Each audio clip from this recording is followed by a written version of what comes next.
everybody, it's KJ and I'm here to talk about 2 readathons I am doing this October. I'm doing quite a few. I don't know why. There's a lot of books I wanted to read this month and readathons are giving me the excuse / motivation. Sure, why not? So I'm doing 2 readathons in the upcoming week and they are Jackothon, October 15th through the 22nd, and Spookathon, October 15th through the 21st. So yes, I'm doing 2 in the same week. Don't at me.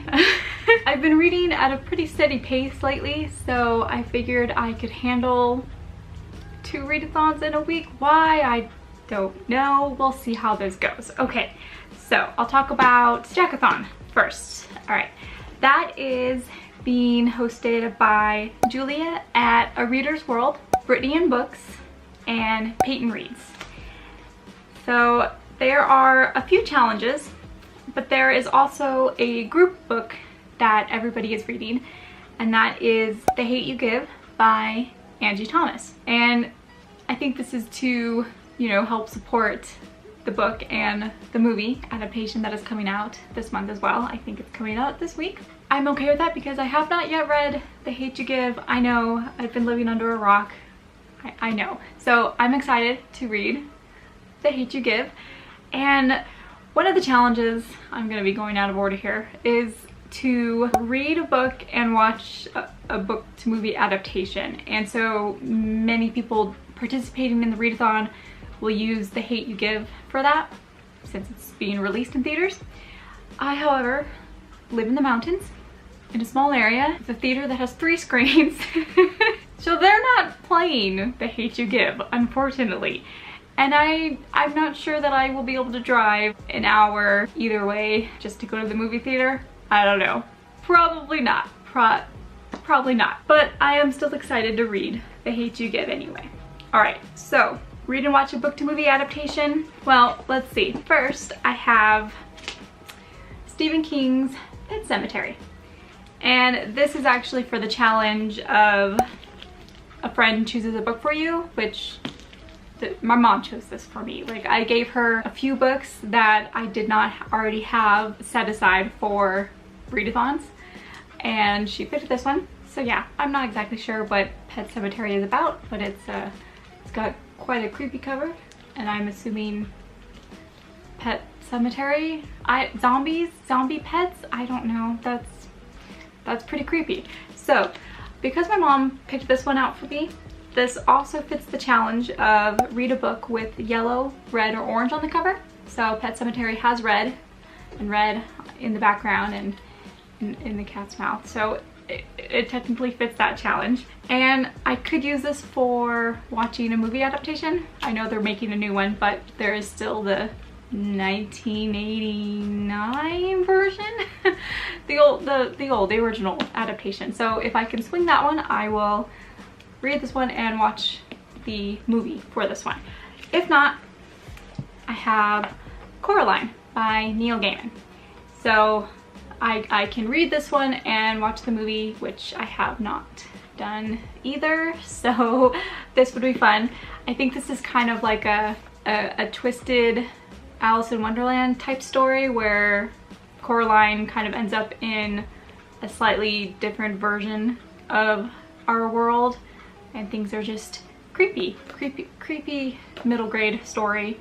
Is pretty good as well. So if I can't find the original Pet Sematary movie, then I will read and watch the Coraline film for that one. The next challenge is to read a book featuring an iconic Halloween creature. So a witch, a ghost, a vampire, etc. And for that, I am choosing City of Ghosts by Victoria Schwab. So this one's a middle grade. The girl, after a near-death experience, she can see spirits, and her parents are ghost hunters, and they go to Scotland, and it's just yes. I love Victoria Schwab's books, so I'm really excited to get to this one as well. The next challenge is to read about something that scares you. So for that one, I'm choosing Dreamfall by Amy Plum. Not a whole lot scares me, but I like the concept of this one. a group of teenagers who suffer from insomnia sign up for an experimental treatment that basically they all end up in this shared dream world and they don't remember how they got there, and all their nightmares come to life. All their nightmares are real, so basically they have to survive all of their nightmares in this dreamscape and figure out how to wake up, how to get back to their consciousness, how to wake up. I have pretty strong, vivid nightmares the majority of the time when I'm asleep.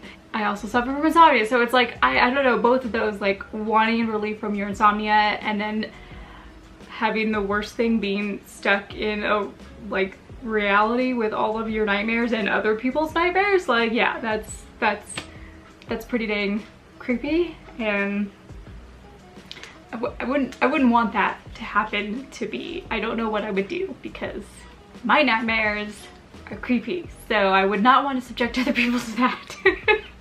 So this one was just kind of a concept that scares me, sort of. Yeah. The next challenge is to read a book whilst wearing a Halloween or fall themed item, like a sweater, a scarf, a witch's hat, whatever it is. So that I can do. And then Friend chooses a book for you. So that's that. I got everything covered in all of these. And then I did have Sadie by Courtney Summers picked out for the book with red on the cover, but then my mom picked out Pet Sematary for me, which had red. I was like, these are already pretty hefty books, so yeah, but I do have this one just in case as like a backup if I need it for something. And I really like the concept of Sadie as well, with a girl whose sister turns up dead and she basically starts investigating what happened to her sister, and there's a guy that comes around with a podcast who has to actually try to find Sadie on her investigation and try to help her and figure out the truth about what happened. So yeah, it's a pretty good thriller to me. All right, so a backup book.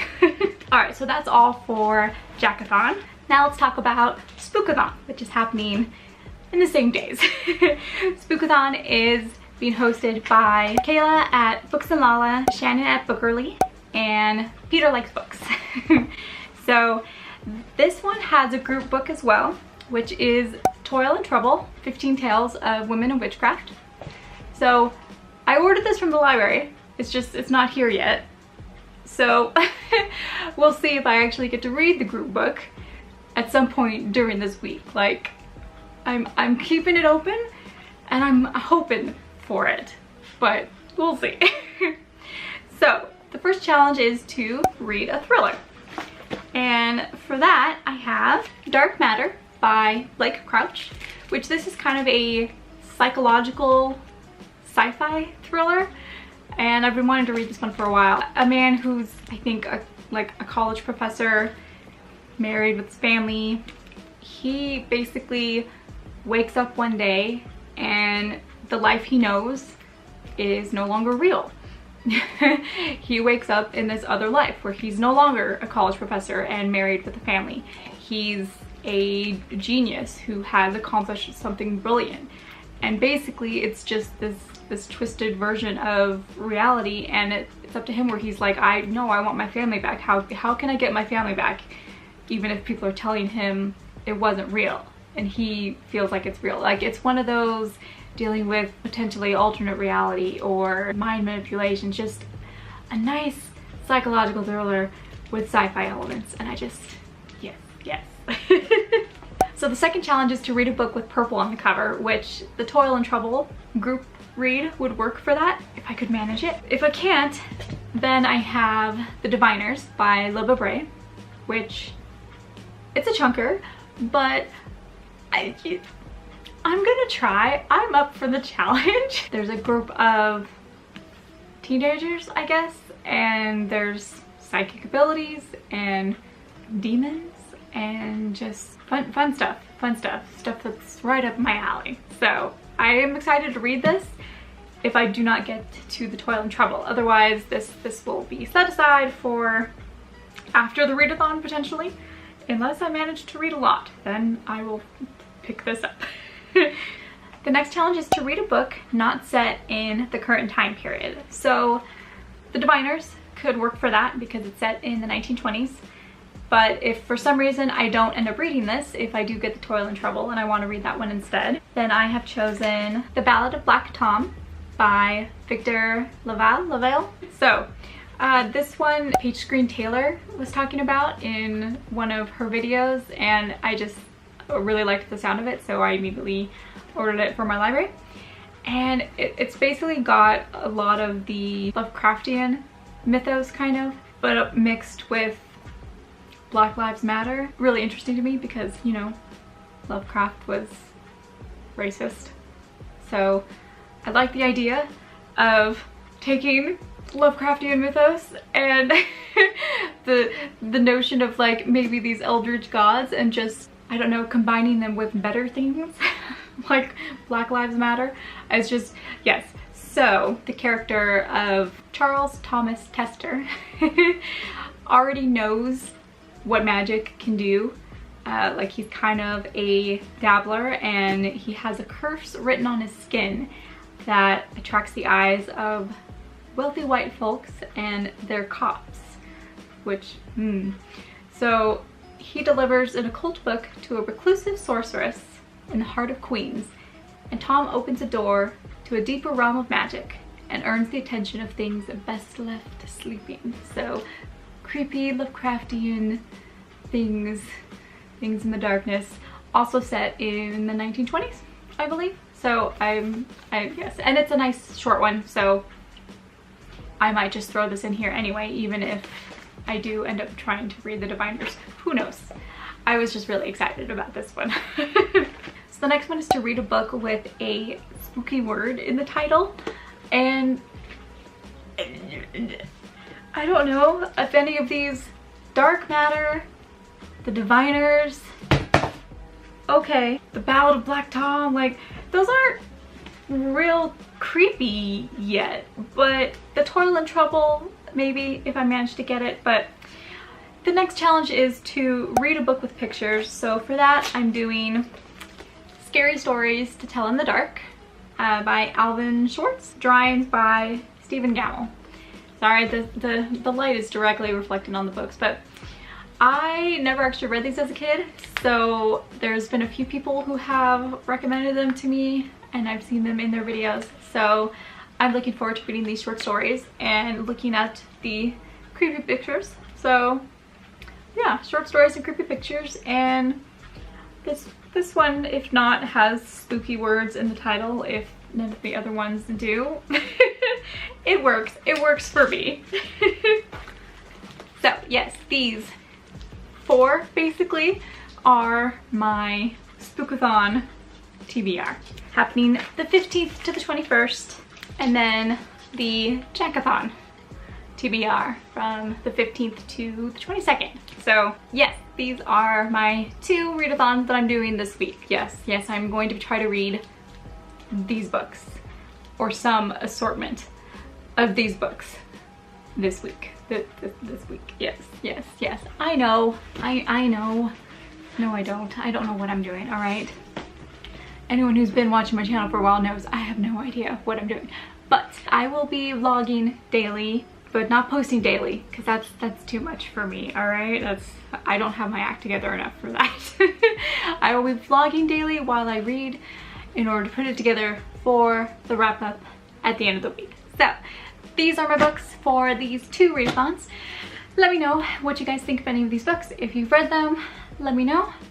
And if you are participating in either of these readathons, please let me know. I would love to talk to anybody who's also doing these readathons. And if you have a video about it, also let me know so I can go check it out. And that's about it. Yeah, let me know if you have any books in common. If anybody wants to try to buddy read anything over the course of a week, then I am available for that. I love buddy reading. So this is 2 readathons for this week. And I have the other 2 at the end of the month. So yes, I can do it. I can do it, I think. I think. We'll see. We'll see. I'm gonna have a lot of fun trying though. There's a lot of good books here and I am just really excited. I think I get to start reading tonight at midnight. Okay, I will talk to you guys later. Like this video if you liked it. Please leave a comment. Let me know whatever you guys think about either of these readathons, if you're participating, what books you're reading, all that kind of good stuff. And I will see you guys in my next video. Bye. Laval. Lavale. This is 2 readathon TBR. 2. That's, oh man, names.